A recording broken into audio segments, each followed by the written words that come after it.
What's up, guys? Just got back from work, pretty tired. The guy that was supposed to do all the cooking didn't show up.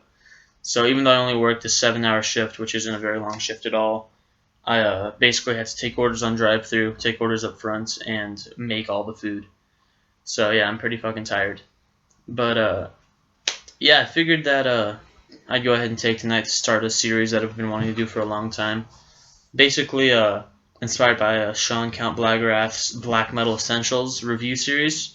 I want to do a similar thing, but talk about only doom metal records. Doom metal albums that I consider to be really, really important, really essential, some of the best that there are, and just talk about those and my thoughts on them. So, yeah, let's get into it. The album I'm going to be talking about today is Octobertide, Rain Without End. But first, crack open a beer. This is ginger beer. 0.0 alcohol by volume.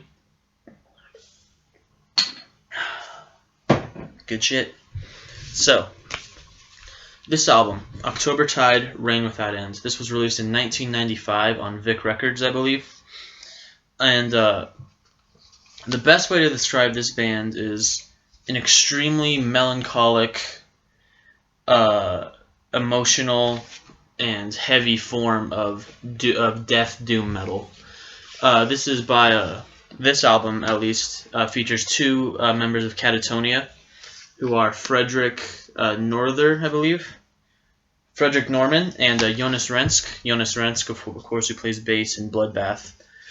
And they decided while they were in Catatonia to start this project, basically heavier music than what Catatonia was doing at the time. And that is exactly what this is. When you listen to this album, basically what you're going to get is extremely heavy, riff-based death doom that puts a high amount of emphasis on atmosphere. It's not one of those death doom records that just sort of like slowed down death metal for the effect of just making things a little bit heavier.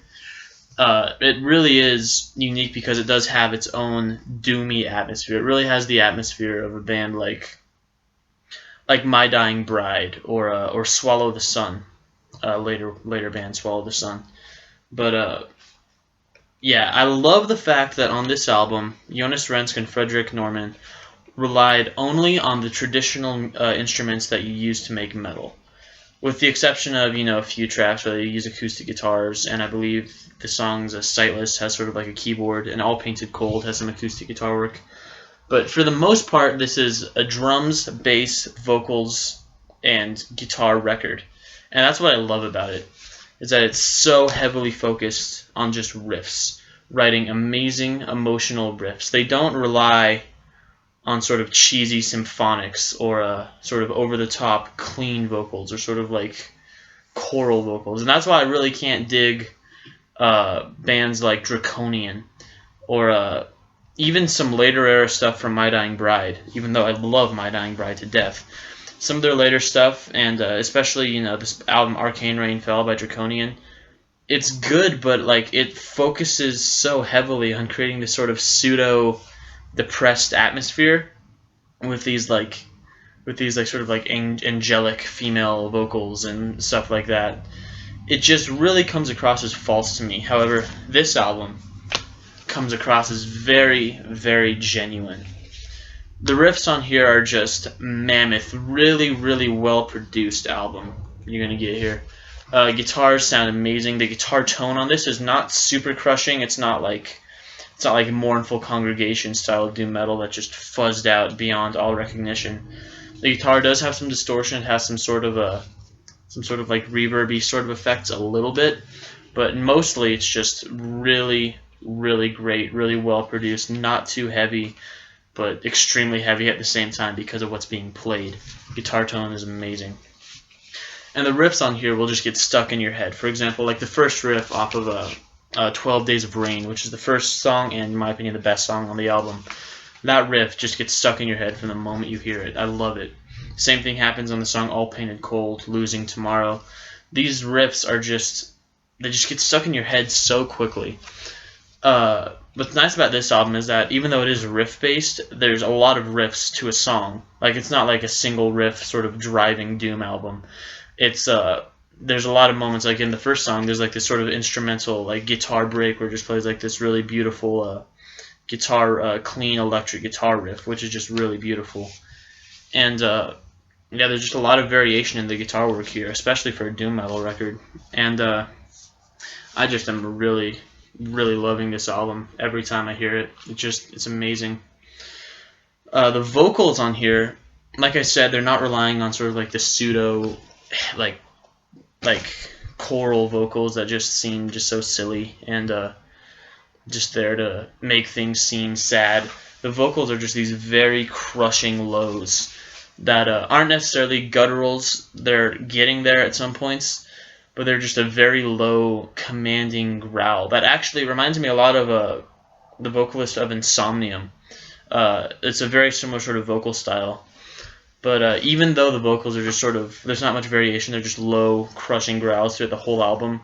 It just, just like I said, it just keeps it really interesting. And even though the lyrics are sort of strange, they're a little bit archaic and sort of hard to understand. They're not in this this vinyl pressing does not come with any lyrics.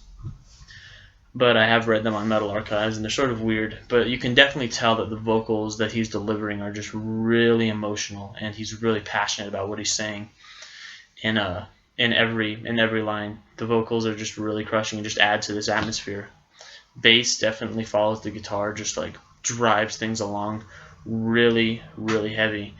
And during the few moments, like at the end of the song "Losing Tomorrow," there's just really this sort of this really beautiful acoustic guitar passage that it's just almost bright and happy in a way, but at the same time it's keeping in with the sort of despairing tone of the album. And really there's so much to appreciate about this. I mean, I can understand maybe how some, like, you might find it to be a little bit run-of-the-mill, but if you can really appreciate a dark, depressive atmosphere, then you're really going to love this record. I mean, it's amazing. So, for a score, when I do this series, I'm probably not gonna, I don't know that I'll score the records. I guess I would probably give this record like a 9.5 out of 10. I'm not gonna call it a 10 out of 10 record just because, like I said, at times it's not something I can put on all the time and just really enjoy. I really have to be in the right mood. But if it's a rainy day and it's just you're tired, you're kind of sad, you open your window, you put on this record, and that's just the perfect atmosphere. I mean, I know that sounds cheesy as fuck, but it's kind of true. I mean, that's exactly what you have to do when you listen to this record. Just sort of lay back and just let it take you on just a journey.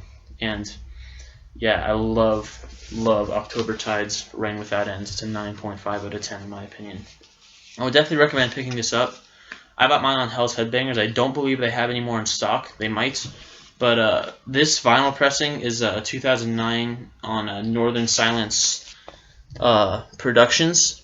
It is a re-release. The album came out in 1995. But if you do pick it up, you get this really nice gatefold, really beautiful stuff. You get this cool revamped artwork, which is different than the CD, and it comes on a really beautiful purple. Well, it just looks black, but really nice purple, semi-translucent purple vinyl. But there's also a CD version, which is a Vic Records repress with a different artwork. A really beautiful album cover, though, on that CD reissue that I would definitely recommend picking up. And a first press CD is almost going to be impossible to find. But however you get it, I definitely recommend picking up this album. It's definitely worth it. Really heavy, really beautiful, really simple, but really amazing death doom metal from October Tide. So, yeah. This is my first actual album review that I've done on my channel. I have a few up on Metal Archives. But, so yeah, let me know how I did. If I did shit, then tell me. If I did alright, then tell me. Subscribe to my channel if you want to do that. And let me know what you think about this doom metal must-haves concept. I think it might be kind of cool. There's a lot more records I'd like to talk about. So leave me any suggestions in the comments down below. And yeah. Rain Without End.